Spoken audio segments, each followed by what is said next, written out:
dimensional. Se han dicho muchas cosas, hay muchos autores, muchas corrientes, muchas teorías que se han ocupado de él. Vimos cuáles son las categorías que más o menos ordenan, organizan todo ese conjunto de propuestas teóricas, y pasamos por conceptos como el de enfoque, perspectiva, mirada, campos de estudio, que lo trabajamos con Halliday. Nos detuvimos en extenso a hablar de la metáfora del objeto, lenguaje y las tres dimensiones que propone Belinchón. Desmenuzamos el texto de Belinchón, vimos más o menos cómo está organizado y qué trata cada uno de sus apartados.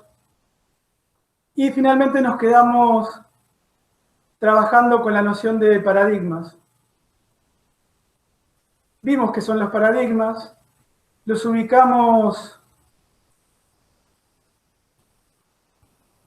en la evolución histórica, temporal de la lingüística, porque de eso se tratan los paradigmas, son estructuras que emergen y se sostienen a lo largo de la evolución de una ciencia. Ubicamos algunos autores que conocemos y otros que no, otros que estamos comenzando a ver. Charlamos de los tres paradigmas que propone Andrea Cucato.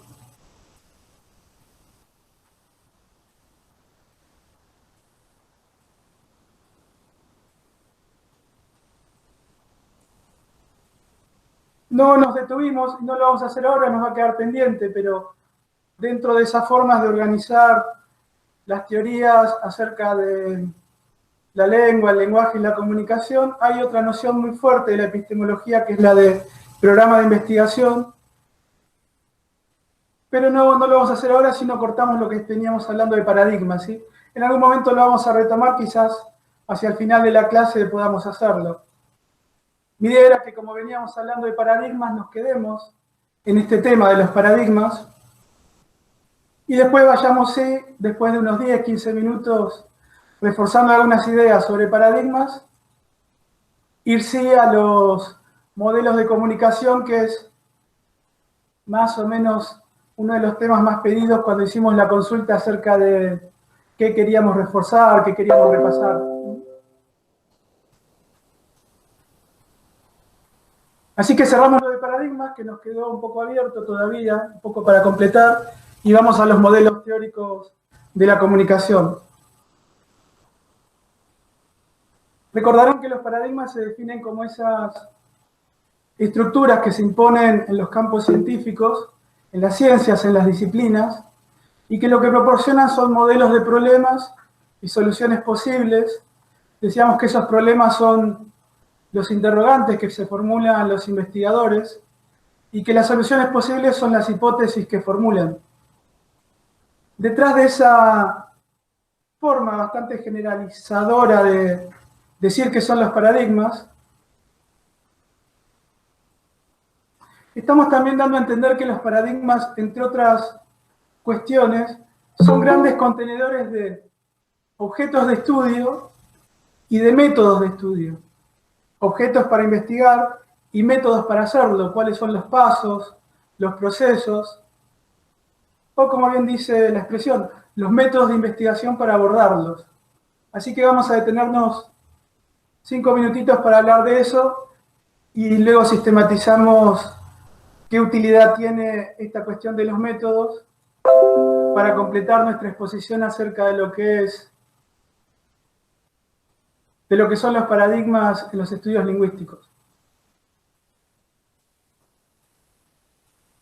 Si pudiéramos esquematizar a grandes rasgos de qué se trata esto de los métodos que están nombrados en nuestros textos, diríamos que son formas de entablar diálogos, son formas de poner en relación las realizaciones científicas que conforman los paradigmas con la realidad empírica. Lo que uno espera de una buena teoría científica es que, más allá de su coherencia, su elegancia, lo interesante que sean sus conceptos, lo encumbrados que sean sus autores, etcétera, etcétera, nos diga cosas acerca de la realidad y lo haga con el rigor del método científico. Básicamente distinguimos dos tipos de métodos en nuestra bibliografía que hablan acerca de paradigmas.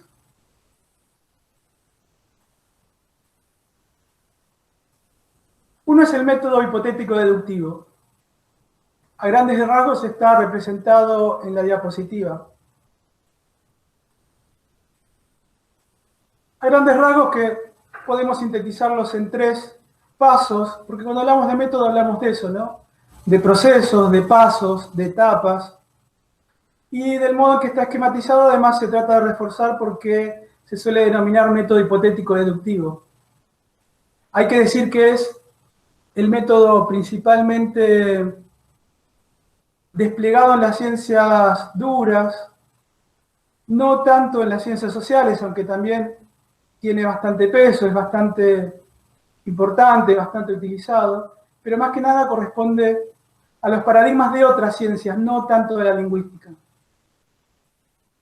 Sin embargo, como sabemos en lingüística, sobre todo en el marco del paradigma formalista, hay autores como Chomsky, y quizás un poco Saussure también, que han pretendido darle a los estudios lingüísticos una formalización, un rigor metodológico, una impronta, una forma de encarar sus objetos de estudio muy inspirada en las ciencias naturales.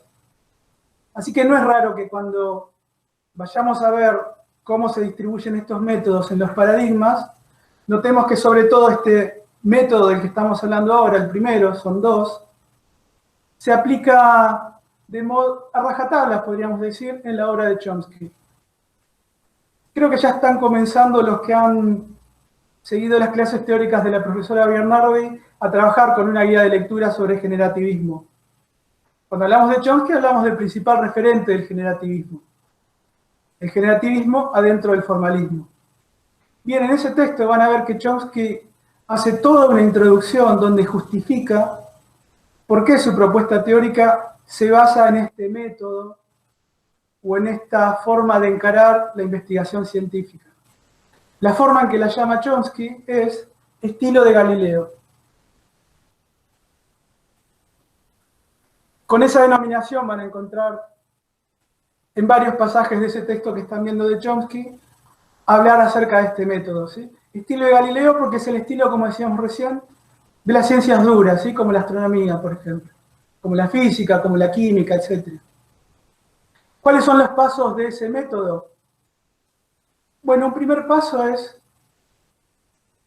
la formulación de hipótesis, que como decíamos son conjeturas acerca de cómo responder los interrogantes que se formulan los referentes teóricos de las disciplinas científicas. Es importante ver dónde está dispuesto este paso en nuestra representación gráfica, porque como ven, la idea es que estas hipótesis no nacen directamente de la realidad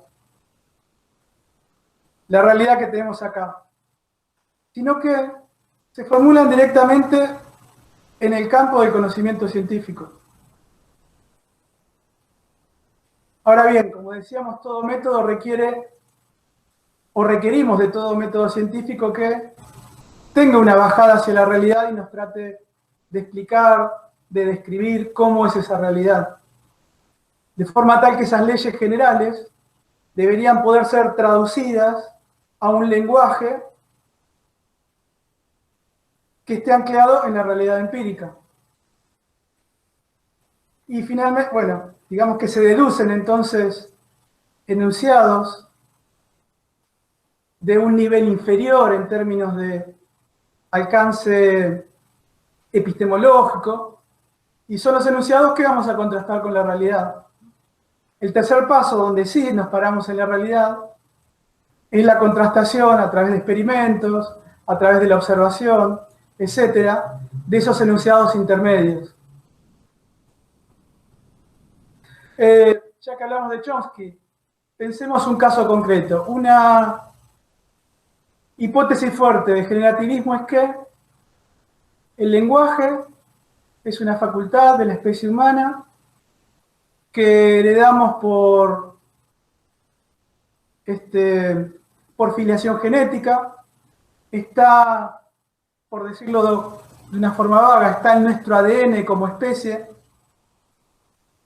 y por lo tanto, además de las gramáticas particulares, deberíamos tener, siguiendo esa hipótesis fuerte, una gramática universal con la que nacemos y que a lo largo de nuestra vida se va a ir ajustando a la gramática particular de nuestras lenguas.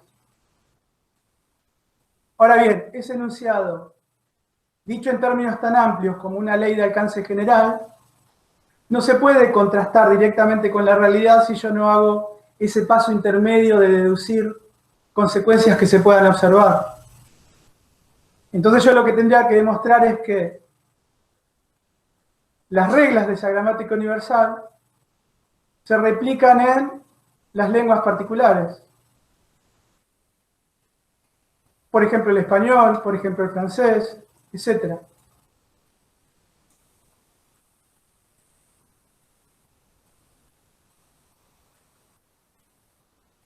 Bien, y como es fácil notar, el paso final de este método o proceso sería ir puntualmente a las gramáticas, a los diccionarios de cada lengua y ver si efectivamente se comportan como esas reglas de una gramática universal sugerían.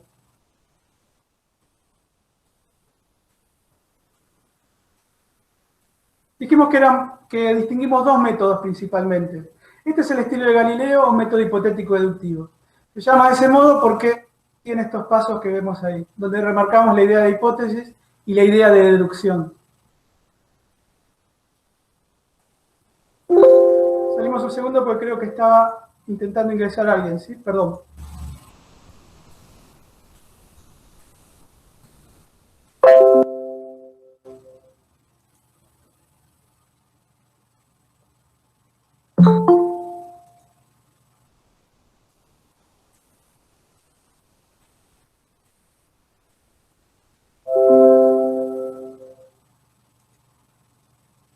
Así que método hipotético deductivo. El primero que va a ser útil para avanzar con nuestra caracterización de los paradigmas. Y el otro método, como ven, sigue un recorrido en la dirección contraria, porque es un método que comienza anclado en la realidad empírica y a partir de ella que formula las reglas o principios de alcance general que pasan a formar parte del conocimiento científico. Digamos que si en el método anterior partíamos de las hipótesis o leyes de alcance universal y nuestro recorrido finalizaba en el contraste con la realidad, el método inductivo va a hacer lo contrario. Va a proponer que debemos, primero, conocer esa realidad, observarla, describirla, y a partir de ella formular las reglas y los principios de alcance general.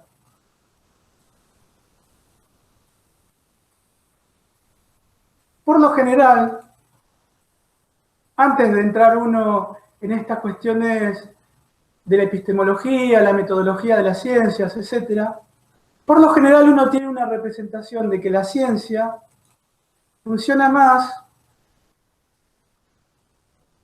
del modo que describiría el método inductivo. El sentido común por lo general tiene esta impresión de que así funciona la ciencia.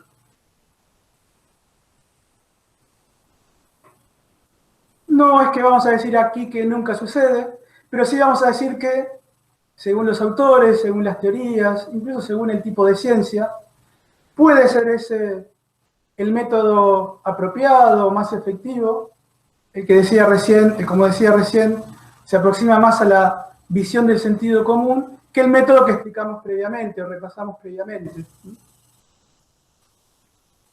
Sin embargo, este método inductivo no lo vamos a desarrollar, pero tiene algunos problemas que chocan con esa visión de sentido común acerca de que partimos de observar la realidad, de experimentar y después formulamos las leyes. Uno de los problemas, por ejemplo, que tiene o cuestionamientos que le podemos hacer es lo siguiente. Uno no puede ver, uno no puede describir, uno no puede hablar acerca de algo sobre lo cual no tiene forma de referirlo. Si mi mente y mi lenguaje no tienen categorías para hablar acerca de un fenómeno de la realidad, mal podría yo identificar esos fenómenos de la realidad y encima hablar de ellos. Y además hablarlo en términos rigurosos, como propone la ciencia.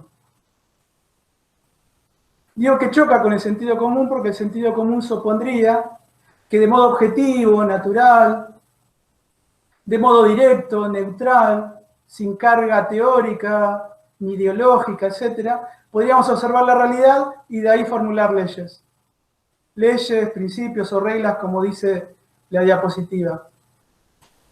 Bien, pero por fenómenos que estamos conociendo por la materia, por ejemplo, quienes están viendo relativismo en la unidad 2, sabemos que en realidad lo que podemos observar, lo que podemos pensar, lo que podemos nombrar, viene dado por toda una carga de experiencias previas, donde está la cultura, donde están mis experiencias sociales, donde está mi formación académica, y donde está también la lengua que me permite hablar de esos fenómenos. Así que alguien diría, en realidad nunca se empieza por la realidad. Siempre primero se empieza por las categorías científicas. Esas son las que me permiten hablar de la realidad. Recién ahí puedo, una vez que hablé de la realidad en términos científicos, formular nuevas leyes. Bien, en síntesis, como vemos, sin meternos puntualmente en problemas tan finitos porque no es necesario para nosotros, vemos que hay como dos recorridos posibles. O partir de la formulación de conjeturas audaces, en el sentido de que son cosas que nadie ha dicho antes, y de allí ir a la realidad. Ese es uno de los recorridos. El del método hipotético deductivo o el estilo de Galileo de Chomsky. Y por otro lado tenemos el método inductivo, que es el que describimos en segundo término. Les traje un pequeño ejemplo. Así como decíamos que el primer método, el hipotético deductivo o estilo de Galileo, es el más habitual y también el más legitimado en el campo de las ciencias duras, hay que decir que en el de las ciencias sociales la inducción suele tener un peso más fuerte. Y como ejemplo les traje el caso de una formulación teórica de Holliday, un autor del que ya hablamos. En la clase pasada, cuando presentábamos el mapa de los campos o terrenos de los estudios lingüísticos, donde vamos a ver que Halliday propone una forma de entender el aprendizaje lingüístico, el aprendizaje de la lengua por parte de los niños, a partir de la observación de un caso general. Se trata de Nigel, que habría sido uno de sus hijos, y dice que su lenguaje fue estudiado por Halliday en etapas sucesivas de 6 semanas, desde la edad de 9 meses en adelante. Empezó de manera evidente con solo 2 funciones y con 1 o 2 significados para cada una de ellas. A los 10 meses y medio, cuando por primera vez tuvo un sistema lingüístico reconocible, pudo expresar un total de 12 significados distintos. Estos derivaban de 4 funciones, claramente identificables. Las primeras 4 de la lista que aparece a continuación. Bueno, y después nos dice qué sucedía a los 16 meses, más adelante nos dirá qué sucedía a los 3 años, a los 4 años, etc. Y lo que tenemos presentado en este experimento, en esta observación de Halliday, son esas funciones que él fue reconociendo durante el proceso de aprendizaje lingüístico por parte de este niño. No nos vamos a detener ni a verlo, ni a discutirlo, pero a lo que quería ir a lo siguiente. Por un lado, ver en qué consiste esto del método inductivo o inductivista, que parte de un caso particular y a partir de él propone formular enunciados de un alcance más general. Y por otro lado, mostrarles que Halliday, que es un autor claramente funcionalista, adopta este segundo método, el segundo método de los que hablamos recién, el método inductivo o inductivista. Con lo poquito que hemos leído, habrán notado que más de una vez se habla de funciones del lenguaje. Cómo el niño va sumando funciones a su acervo de experiencias de aprendizaje lingüístico. Incluso si viéramos algunas de las funciones que él identifica, fíjense que ahí hay 7, reparemos por ejemplo en la segunda, función reguladora, haz lo que te digo, para regular el comportamiento de los demás. Con otra denominación, Halliday está hablando de una función que ya conocemos nosotros. La conocemos por Buehler y la conocemos con Jacobson. Es la función conativa o la función apelativa. Lo que está diciendo Halliday que es una de las primeras funciones que él identifica en el aprendizaje de los niños, cuando aprenden su lengua. Bien, lo tenemos solo como ejemplo para remarcar dos cosas. Que en nuestra bibliografía tenemos claras aplicaciones del método inductivo, y por otro lado que el método inductivo es, así como el hipotético deductivo era muy propio del formalismo, el método inductivo es muy propio de las teorías funcionalistas. O para decirlo en los términos que veníamos trabajando desde la clase anterior, el método inductivo o inductivista es muy propio del paradigma funcionalista.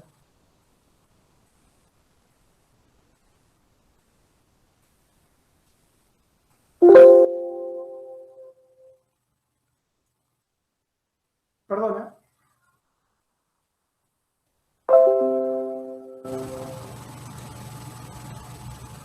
Ahora sí, para concluir la cuestión de paradigmas y para ordenar más o menos lo que vinimos conversando, vamos a tratar de hacer un cuadro sintético. En este cuadro identificamos los principales paradigmas que venimos nombrando: el formalismo y el funcionalismo. Funcionalismo, hay que decir que también en algunos pasajes de nuestra bibliografía se denomina paradigma comunicativo funcional. Así que tenemos las dos denominaciones, o funcionalismo, o paradigma funcionalista, o comunicativo funcional. El caso del formalismo, donde se aplicaría el estilo de Galileo del que hablamos recién, tenemos dos grandes teorías, de dos autores que estamos trabajando en las clases teóricas, y del que seguramente también habrán hablado en las clases prácticas, porque hay algunas propiedades del lenguaje que están trabajando en el segundo trabajo práctico, que derivan directamente de formulaciones teóricas de estos autores, de Saussure y de Chomsky. Hay que decir que lo presentamos de este modo en la diapositiva para tratar de despejar algo que suele ser frecuente, pero que nuestros autores tratan de apartarse de ello, que es una tendencia a hablar del estructuralismo y el generativismo como si fueran paradigmas. Y en el fondo no está del todo mal. Hay muchos autores que dicen que el estructuralismo y el generativismo son paradigmas. Pero como nosotros lo tratamos de ordenar en dos campos más amplios, y nuestra bibliografía tiende a hacerlo, por ejemplo el texto de Cucato tiende a hacerlo, preferimos decir que el paradigma por antonomasia que los engloba es el formalismo. Y estructuralismo y generativismo son teorías al interior del formalismo. Noten que no estamos acá trabajando con los tres paradigmas que nombraba Andrea Cucato, estamos trabajando con dos. Dejamos de lado el paradigma tradicional. La pregunta es, ¿por qué dejamos de lado el paradigma tradicional? Y lo que debemos decir al respecto es que el paradigma tradicional es un paradigma precientífico o prelingüístico en el sentido de que es todo lo que dijo, por ejemplo, la filosofía antes del surgimiento de la lingüística como ciencia. Pero si a nosotros nos interesa ver la evolución histórica de la lingüística, no podríamos remontarnos a la antigüedad clásica para hablar de lo que decían los griegos acerca del lenguaje. Entonces, de los tres paradigmas que nos propone la bibliografía, nos quedamos con estos dos, porque son los que realmente competen al estudio científico del lenguaje, ¿sí? Al campo de la lingüística. Siguiendo con esta síntesis de lo que charlamos en la clase anterior, diríamos que estas teorías y paradigmas tienen una relación directa con las dimensiones que nos propuso Belinchón. Cuando esquematizamos y sistematizamos el texto de Belinchón, que era uno de los que proponía la consulta, la encuesta, como uno de los más complejos, vimos que era fácil organizar todo ese contenido heterogéneo que tiene el texto de Belinchón, basándonos en esta noción de dimensiones en el objeto de estudio. Bien, lo que propone ahora esta fila de la diapositiva es ver que cada una de esas dimensiones corresponden a paradigmas y teorías de las que venimos charlando.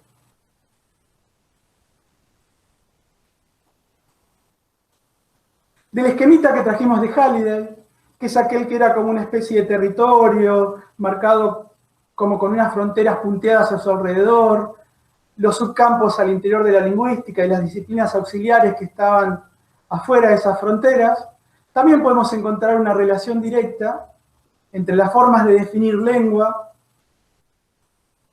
con las dimensiones que propuso Belinchón y con los paradigmas que propuso Cucato. Fíjense que esta noción de la lengua como sistema es Saussure clásico, es la síntesis de Saussure. Si hay una noción fuerte en el texto de Saussure, o un punto de partida del cual se desprende todo lo que dice el autor, es este. Pensar la lengua como un sistema y proponer a la lengua como el objeto de estudio, por su sistematicidad, de los estudios lingüísticos. Lo mismo podemos decir acerca de Chomsky. Si hay una noción clave en el generativismo es pensar la lengua como una forma de conocimiento. Una forma específica, particular, con sus singularidades de conocimiento. Y el nombre que le va a dar Chomsky a ese conocimiento es un nombre que encontramos en el texto de Kerouac, competencia lingüística. ¿Qué es la competencia lingüística? Para decirlo en poquitas palabras, es el conocimiento del sujeto acerca de su lengua. Y finalmente, la lengua como comportamiento. Y aclarábamos que era comportamiento social porque es lo social, lo cultural, lo que corresponde al funcionalismo.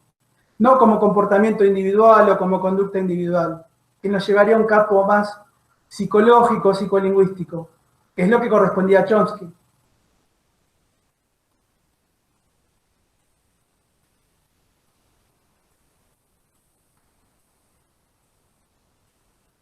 Dijimos hace un momento que los paradigmas aportan modelos de problemas y soluciones y que eso se puede decir, en otras palabras, del siguiente modo. Nos dicen cuáles son los objetos que corresponde investigar para resolver los problemas y nos dice cuáles son los métodos más apropiados para hacerlo.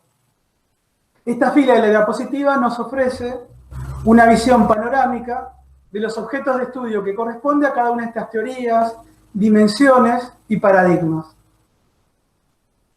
En Saussure es por antonomasia la lengua. Recién lo dijimos también. Saussure, en el momento de definir cuál es el objeto de estudio de la lingüística, dice, tiene que ser la lengua. En el caso de Chomsky o el generativismo, el principal punto de interés es el lenguaje, entendido como facultad de la especie humana. Y el concepto fuerte que va a usar Chomsky para hablar del lenguaje, lo nombramos hace un momento, es el de gramática universal. Esto no significa, y por eso está puesto como en un segundo escalón la noción de lengua, esto no significa que la preocupación de Chomsky para hablar acerca de la gramática universal deje de lado el estudio de la lengua. Pero podríamos decir que a él le interesa más el lenguaje, y la lengua está como en un segundo término. ¿Por qué? Porque en el estilo de Galileo que veíamos con 3 escalones o pasos, yo no puedo hablar del lenguaje y de ahí ir a la realidad para hacer experimentos. Tengo que pasar por el estrato intermedio de la lengua. Y es en las lenguas donde puedo hacer experimentos, observaciones o contrastaciones con la realidad empírica. Así que Chomsky, mientras que a Saussure le interesaba la lengua y decía que el lenguaje no puede ser un objeto de estudio de la lingüística, en Chomsky va a suceder lo contrario. Va a decir, se puede investigar el lenguaje, también me va a interesar la lengua, pero principalmente el lenguaje. Y por último, el objeto de estudio de del paradigma funcionalista es la comunicación. Por eso los autores que hablan de comunicación en nuestra primera unidad de la materia son autores eminentemente funcionalistas. No todos, ahora vamos a ver algunas observaciones o algunas limitaciones a esto que estoy diciendo. Pero a grandes rasgos lo fuerte de la unidad 1 es el funcionalismo. La unidad 1 es una unidad funcionalista, la unidad 1 del programa. Ahora bien, ¿por qué decimos habla? Bueno, porque para seguir usando las categorías de Saussure. Saussure, cuando define de qué se debe ocupar la lingüística, pasa por estas tres nociones o conceptos: lengua, lenguaje, habla. Entonces, si queremos usar la misma clasificación para todos los paradigmas, debemos decir que al funcionalismo le interesa el habla. Pero si tuviéramos tiempo ahora de repasar qué dice Saussure acerca del habla, vamos a notar que cuando habla, qué feo va a sonar, cuando habla del habla, nos presenta el circuito de comunicación, muy parecido a los que estamos viendo con nuestros modelos. Así que habla, podemos verlo, si queremos hacer esta discriminación en las tres columnas, para nuestros fines, en esto de definir el objeto, como un sinónimo de comunicación, o de interacción social, si queremos. Acá podemos ya dejar de lado los objetos y hablar de los métodos de cada paradigma. Y lo que tenemos son los métodos de los que hablamos recién. El estilo de Galileo, propio del formalismo, que parte de las hipótesis y de ahí se deducen cosas para observar en la realidad. O en el caso del funcionalismo, el que seguía el recorrido contrario. Partir de la observación de los niños, como en el ejemplo de Halliday, el ejemplo de Níger, y a partir de las funciones que identifico en este niño, formular leyes de alcance general y decir cosas como: la primera función que se desarrolla en el niño es tal. Noten que si bien vimos nosotros el caso de las funciones que proponía Halliday, también encontramos pasajes bastante parecidos en el texto de Jacobson. Por ejemplo, Jacobson, cuando habla de función fática o cuando habla de función metalingüística, también nos dice algo acerca de el lugar, la importancia que tienen estas funciones en el aprendizaje lingüístico de los niños. No tiene la pretensión de hacer una evolución de etapas del aprendizaje lingüístico de Jacobson, pero en el fondo está la misma idea, en el trasfondo está la misma idea que vimos en ese fragmento que trajimos de Halliday.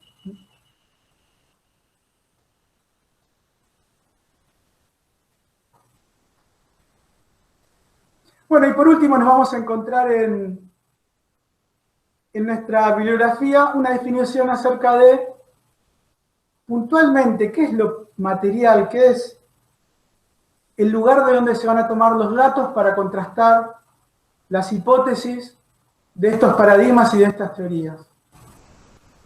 Ese lugar material, ese objeto concreto, son distintas unidades del lenguaje y básicamente nuestros textos van a decir lo siguiente. La unidad de análisis por antonomasia del formalismo es la oración. Vale decir, aquello que tenemos ideas por el secundario, por cosas que estamos viendo en otras materias, o quizás si están haciendo o están por hacer el taller de gramática o lo hicieron el año pasado, aquello que conocemos como sujeto predicado, eso es la oración, que tiene esos límites. De hecho, el límite de una oración es un punto seguido o un punto y aparte. Así que es algo que podríamos llamar, entre comillas, cerrado o limitado la oración.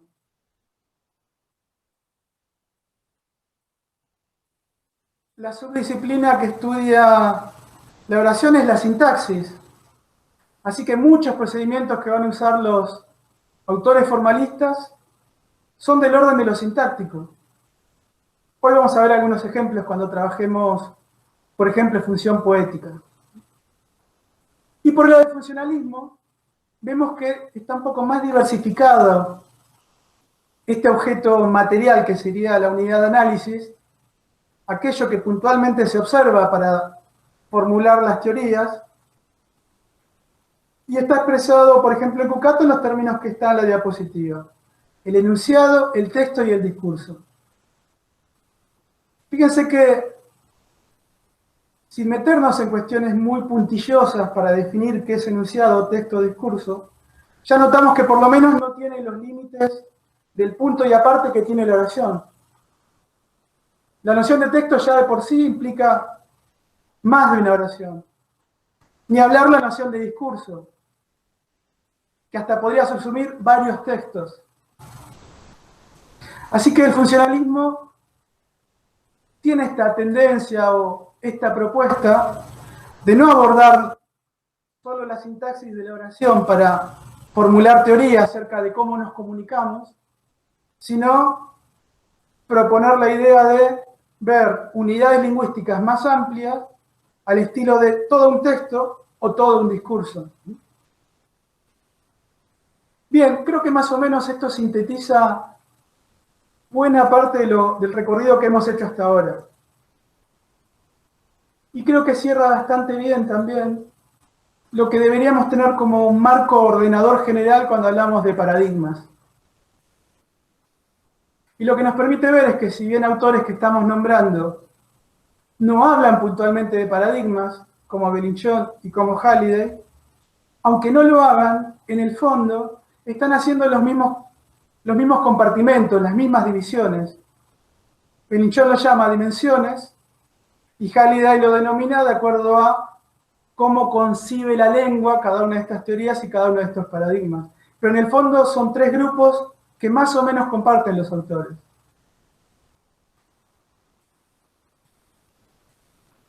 Bien, creo que esto redondea bastante y sintetiza bastante lo que hemos dicho sobre paradigmas, en lo que nos quedamos la clase pasada.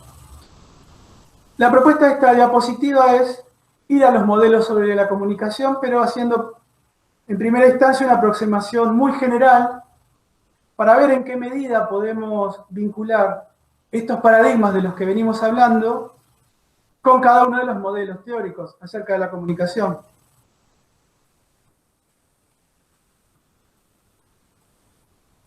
Si los ordenamos por su aparición histórica a lo largo del siglo XX, el primer modelo de los que estamos tratando en nuestra materia es el de Bühler, de la década del 30. Hay que decir, sin embargo, que Bühler no venía del campo de la lingüística, sino de la psicología y la filosofía del lenguaje. Y por eso no es raro que cuando vemos autores que repasan el modelo de Bühler, lo vinculen, por ejemplo, con sus antecedentes filosóficos. Y tampoco es raro que cuando los autores como Belinchón nos hablan del texto de Bühler, hagan hincapié en la subjetividad de los hablantes por esta impronta psicológica que tendría el autor. Sin embargo, entra de plano en todo lo que hemos dicho recién acerca del funcionalismo. Así que, en el caso de Bühler no tenemos dificultades para ubicarlo puntualmente en alguno de estos dos grandes paradigmas de los estudios del lenguaje del siglo XX. Más complicado es el caso de Shannon. Porque Shannon y Weaver directamente, el modelo de Shannon y Weaver, no es un modelo pensado no solo desde la lingüística, no es un modelo pensado ni siquiera desde las ciencias sociales. Es un modelo pensado para resolver a través de ecuaciones lógicas y matemáticas problemas de las telecomunicaciones. El teléfono, el telégrafo, la radio, etc. Así que acá hay un problema y por eso está puesto formalismo entre signos de pregunta. Porque el problema es el siguiente. Si es algo que viene del campo de la ingeniería, mal podríamos decir que este modelo pertenece a tal paradigma lingüístico. Sería algo descabellado decir que un ingeniero se basa en las teorías lingüísticas. O por lo menos en el caso de Shannon, quizás otros sí. Ahora bien, a pesar de eso, si pensamos que es un modelo teórico con una fuerte carga de reglas, de leyes, de ecuaciones, un refinamiento matemático sumamente complejo, muy propio de estas disciplinas como la ingeniería, si tuviésemos que forzar las categorías, diríamos que está más cerca del formalismo. Ahora no el formalismo en el sentido del formalismo lingüístico de Saussure, sino el formalismo en el sentido de el método que aplican, porque sería el método hipotético deductivo. Así que no podemos tan fácilmente como hicimos con Bühler darle a Shannon y Weaver un lugar particular en los paradigmas de los estudios lingüísticos, pero sí podemos decir que por su origen en las ciencias duras, en las matemáticas, etc., el método que aplicarían sería el método hipotético deductivo, o, entre comillas, estilo de Galileo.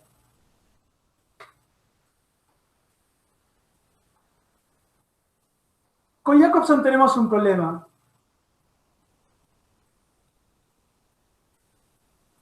Que un poco lo anticipamos en alguna de las diapositivas de la clase anterior.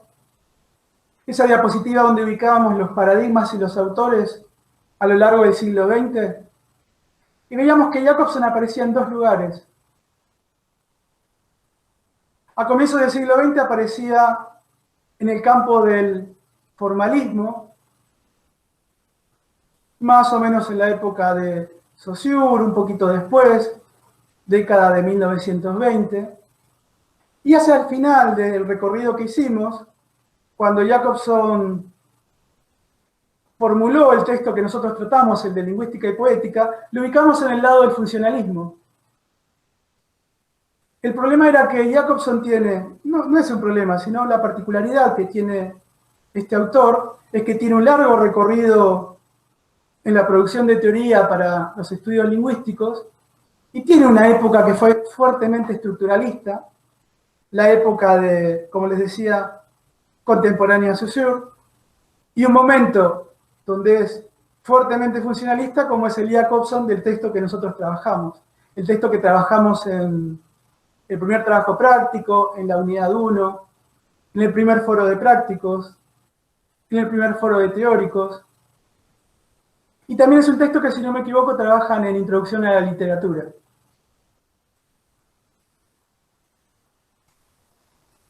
El mismo Jacobson, ahora vamos a ver algunos pasajes del texto, vincula directamente su obra con la obra de Bühler. Él mismo reconoce una afiliación teórica directa con la obra de Bühler, con el modelo teórico de Bühler. Entonces el mismo Jacobson, si ya definimos a Bühler adentro del funcionalismo, el mismo Jacobson se está parando en ese paradigma, sin necesidad de que nosotros busquemos mucho más en el texto. Y al mismo tiempo, como sabemos, y como es evidente, su preocupación en las funciones del lenguaje claramente nos llevan a la idea del paradigma funcionalista cuyo énfasis está puesto en el estudio de la comunicación. El autor parte del esquema de comunicación y nos dice a cada uno de estos elementos le corresponde una función. Así que no solo reconoce la afiliación teórica funcionalista por venir de Bühler, sino que él mismo desarrolla su propuesta analítica parándose en el campo de la comunicación. Ahora bien, otra vez encontramos algo puesto entre paréntesis. ¿Por qué si decimos esto? Terminamos poniendo aquí que es un Jacobson también estructuralista. Porque se da la siguiente particularidad. Si bien Jacobson reconoce filiación con Bühler, funcionalismo, y si bien despliega su texto presentando las funciones del lenguaje de acuerdo al esquema de la comunicación, cuando se ocupa de la función que más le interesa, que es la función poética, no olvidemos que el texto se llama Lingüística y Poética, y no olvidemos que la mayor parte del texto, buena parte de la cual nosotros no consideramos para nuestra materia está dedicada a la función poética, debemos decir que en el tratamiento de esa función, Jacobson echa mano de una forma muy clara a categorías del estructuralismo de Saussure. Cuando habla del resto de las funciones, lo hace un poco apresuradamente, más en unas que en otras. No se pone excesivamente teórico, ni complejo, ni abundan muchos ejemplos, más en algunas funciones que en otras, pero sí lo hace cuando se mete con la función poética. Se detiene en extenso, lo hace con ejemplos complejos, con muchísimos ejemplos, muy difíciles de seguir, porque estamos hablando de un erudito, ¿no? Alguien que puede hablar de poesía escandinava y en español y al mismo tiempo analizar la fonología de las lenguas eslavas. Pero sin meternos en esos detalles tan eruditos de su obra, sí podemos reconocer en la presentación de la función poética categorías que vienen del estructuralismo de Saussure. O sea, es funcionalista por su impronta general y por lo que nos interesa en la materia. Pero cuando uno se introduce en la función poética, que es la que más le interesa a Jacobson, vamos a encontrar mucho de Saussure. Así que es un modelo funcionalista, pero tiene una fuerte filiación, un fuerte origen, una fuerte raigambre estructuralista que tiene que ver con su pasado vinculado con el estructuralismo de Saussure.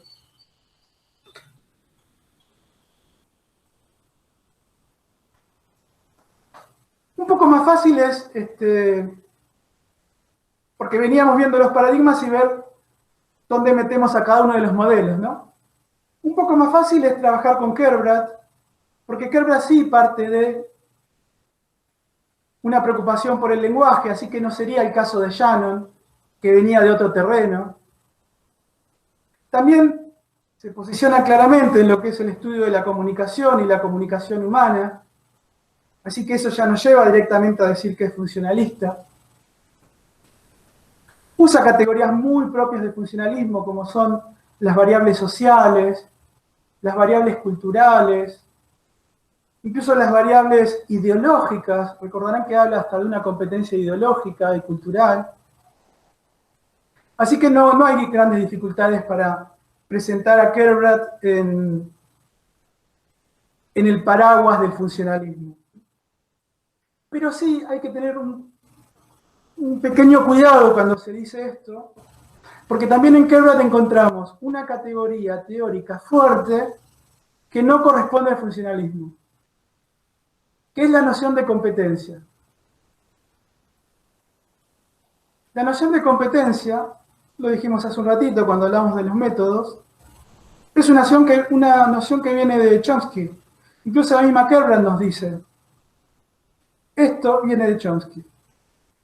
Por lo tanto, si bien es fácil circunscribir su propuesta teórica, ya vamos a verla, lo más probable es que no hoy trabajemos con Jacobson y Bühler y el martes trabajemos con Kerbrat. Es muy fácil, digamos, circunscribirla en el funcionalismo, pero no debemos perder de vista que tiene algún aspecto, algún elemento importante de su esquema, de su modelo, que viene de la propuesta teórica del generativismo. Así que encontramos también un elemento, un aspecto formalista, o por lo menos un concepto fuerte del formalismo, y más precisamente del generativismo, en el modelo teórico de Kerbrat. Bueno, y el último no nos tiene que hacer hablar mucho por dos cosas. Uno, porque es un modelo que viene de la pragmática, y la pragmática es eminentemente funcionalista. Prácticamente no hay pragmática que sea formalista, así que no hay problema en introducirlo en el funcionalismo. Y también tenemos poquito para hablar porque tenemos poco material teórico en nuestra materia acerca de este modelo, y también porque no lo vamos a considerar en los parciales, y muy rara vez lo consideremos en los finales, ¿sí? Está presentado aquí porque en algún lugar de la bibliografía está nombrado. En realidad no está nombrado en un lugar, está nombrado en muchos lugares. Está en Belinchón, está en muchos lugares. Pero el lugar donde está presentado y un poquito desarrollado es el texto de Pérez de Estéfano, y no otros. Así que, como les decía, es un renglón para pasar rápido, Por un lado, porque no hay problemas para ubicar en qué paradigma estaría la propuesta pragmática de estos autores, y por otro lado, porque no es algo que va a entrar en nuestro parcial y no está muy desarrollado en la bibliografía de la materia, ¿sí?